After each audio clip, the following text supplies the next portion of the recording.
তোমরা থামো, বিষয়টা আমরা দেখতেছি।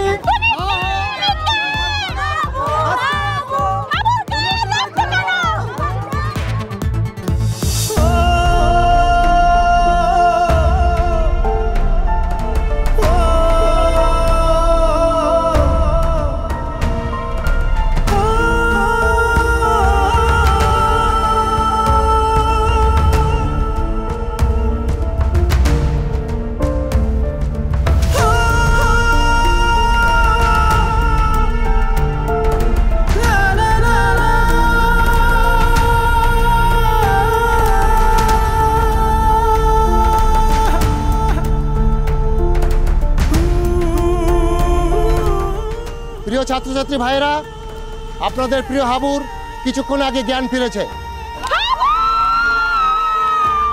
প্রশাসনের বিশেষ অনুরোধে মেডিকেল ইথিক্সের বাইরে গিয়েও আপনাদের আবেগ অনুভূতির প্রতি সম্মান জানাতে, শ্রদ্ধা জানাতে আপনাদের হাবুকে আপনাদের সামনে নিয়ে এসেছি। আমার অনুরোধ, আপনারা দয়া করে শান্ত হন।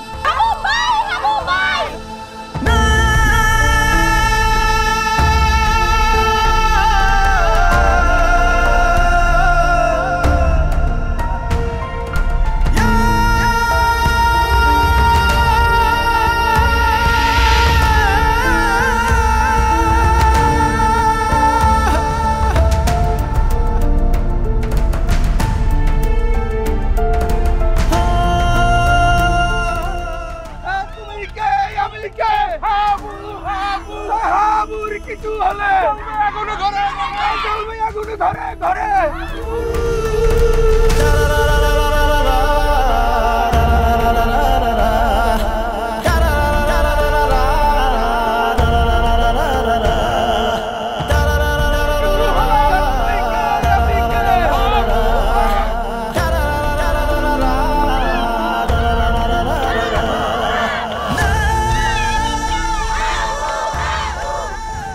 প্রিয় ভাই ও বোনেরা, আমি আমি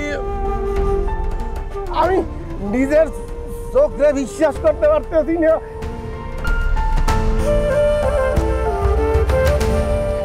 এই কোন বাংলাদেশ মুই দেখতে আছি? কোন বাংলাদেশ?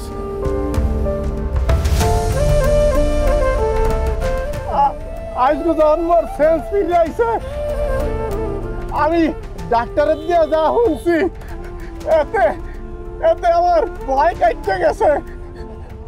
আজকে যদি আমি হাবু মরিয়া যাই, হাজার লক্ষ হাবু দাঁড়াইয়া গেছে।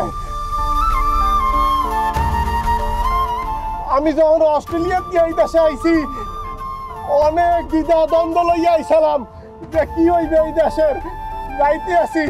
কিন্তু আজকে তোমরা প্রমাণ করিয়া দিলা, আজকে তোমরা প্রমাণ করিয়া দিলা নতুন বাংলাদেশের সূচনা হইছে, যেই বাংলাদেশে অন্যায় থাকবে না,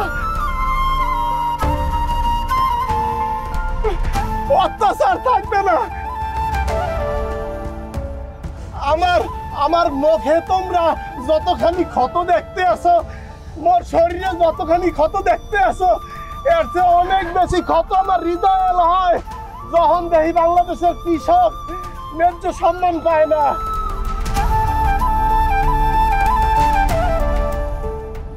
বাংলাদেশের মেধাবী শিক্ষার্থীরা রাজনীতিতে আয় না, দেশ পরিচালনা করে না। হেকালে কষ্টটা আরো বেশি লাগে, ওই যে দিয়ে রক্ত বাইরে হয়। তোমরা বাংলাদেশের হাল ধরবা, কিন্তু মব জাস্টিস করবা না, অন্যায় করবা না। করবা কারো ক্ষতি করবা? তোমরা বাংলাদেশের হাল ধরবা। আমার লজ্জা দোয়া করিও, ইনশাআল্লাহ নতুন বাংলাদেশে দেখা হইবে।